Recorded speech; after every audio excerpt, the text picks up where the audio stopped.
Sino nag-invite siya para mag-fencing or ikaw lang mag-isa ba na, uy, gusto ko mag-fencing? At how old were you nung mag-start ka mag-fencing?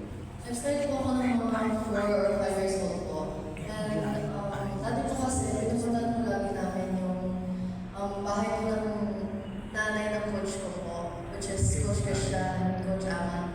And habang nandun po kami, may mga pamangkin po siya nakasama na nag-fencing po. Tapos, parang in-invite din po ako na i-try out yung fencing. And doon ko po na yung love ko sa fencing. Yung first try mo, na ano mo agad, na-feel mo agad na, uy, gusto ko yung sport na to.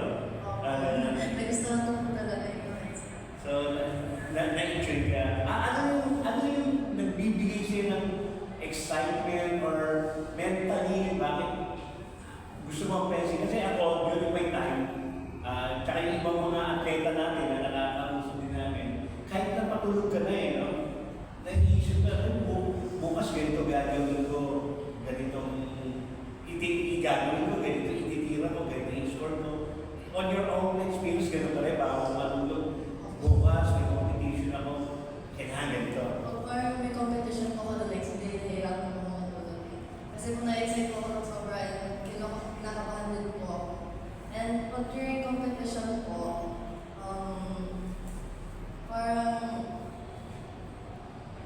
parang inisip ko kung ano gagawin ko, or minsan po nagpapatulog din po ako sa mga kaibigan ko. Anong pwede kong techniques na pwede gawin? So before the tournament, nung makita mo yung line-up ng mga, kasi di ba sa pairing makikita mo na before the ano. So, naisip mo ba na aabutin mo talaga mag-finals o talaga nasa isipan mo, sa puso mo na pupunta ako ng finals, mananalo ako ng gold? Lagi ko pong iniisip na i-try ko po talaga mag-finals. Kasi po, yun po yung mindset na nakatulong po talaga sa akin. Okay, Gab, meron kang... Good morning, I'm Gab Pera, Sports Corner PH and People's Journal tonight. Ma'am Christine, alam naman natin how different nga yung fencing compared niya dito sa iba't ibang mga sports. Kasi dati, inakala lang natin ang fencing is pang mayaman. Ngayon, of course, with the efforts na ng PFA under the leadership of President Ompong Gonzales, ginawa nilang pagmasa. Of course, nakatulong na malaki yung mga grassroots program, yung mga clubs. So, at least from the start, nagiging consistent nga yung journey ninyo sa mga international competitions. Nakaka-inspire ba na, of course, being a young fencer, nagtatagumpay ka sa mga local at international competitions?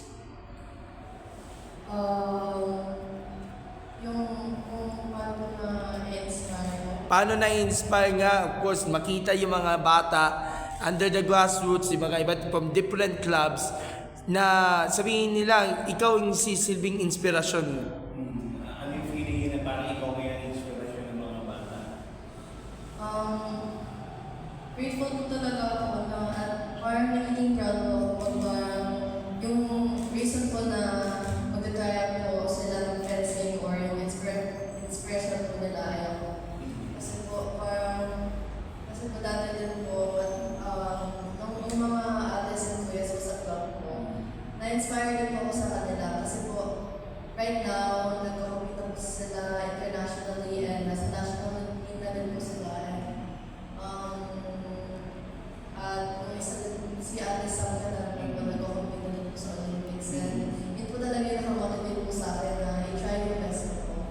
And by the way, si Christine is part of the very successful, I touted, UE fencing program. Dati si Coach Amat Canlas ang nag-a-handle.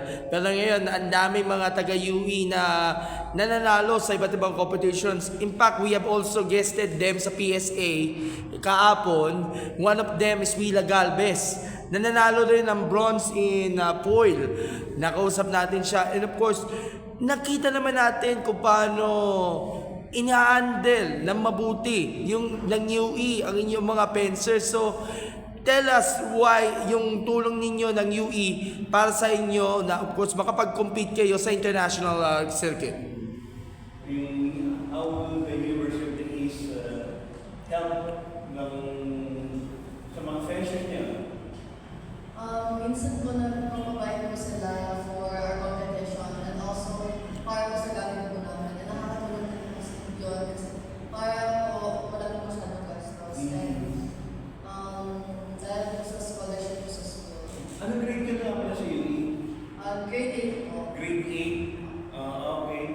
Okay, nabanggit mo kanina Sam Katantan, of course, our Olympian, one of our Paris Olympians na rin, and kahit si PSC Commissioner Walter Torres is also a former Olympian in fencing.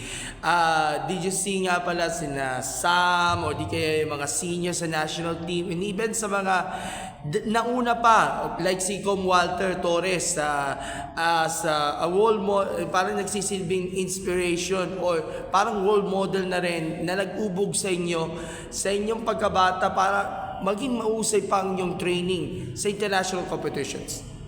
Minsan po na sa venue po na kung saan po kami nagtitraining, nandun din po nagtitraining yung mga national team po. And minsan na training din po doon si Ate Sam Katantan po. And nakakalaban po sila, and feeling ko madami po ako natutunan pag nakakalaban po sila. Kasi po parang, dahil nagkakompete po sila internationally, parang may nakuha din po akong mga skills sa kanila. During the practice with these seniors athletes, nakatandaan, nakaka-score ka naman. Nakaka-score naman po. Pero, So you make it proud dito dahil as a junior, kung nakaka-score ka sa mas season, veteran players, ibig sabihin, andun din yung ano mo talaga, you can go up high. Last question for now, mamaya pa ako magtatanong. Paano yung ginajuggle ninyo yung inyong training, and of course, meron ka rin mga kailangan intindihin natin ng mga academic obligations or tasks na kailangan fulfill na kahit nasa Thailand ka o Malaysia, kailangan mong gawin ito, of course, para mapataas yung grades ninyo at magiging consistent nga sa pag-aaral ninyo. time management. Tinatry ko po talaga i-manage yung time ko po. Sa totoo lang po, mahirap po talaga. Pero I think being a disciplined student po is what helps. If you turn in po your assignments on time, and if you are really dedicated po sa pag-training, tinatry ko po, bago po mag-training, tinatry ko po gawin yung mga assignments ko po before. And para pag nag-train na po ako, mag-focus na po ako doon. And pagka-uwi ko sa nasa bayan po, magpapahinga na po. How many hours ba ang nilalaan sa training ninyo? Minsan po, 2 or 3 hours. That's after the school, lagi. Opo. Hindi kayo nagtitraining before going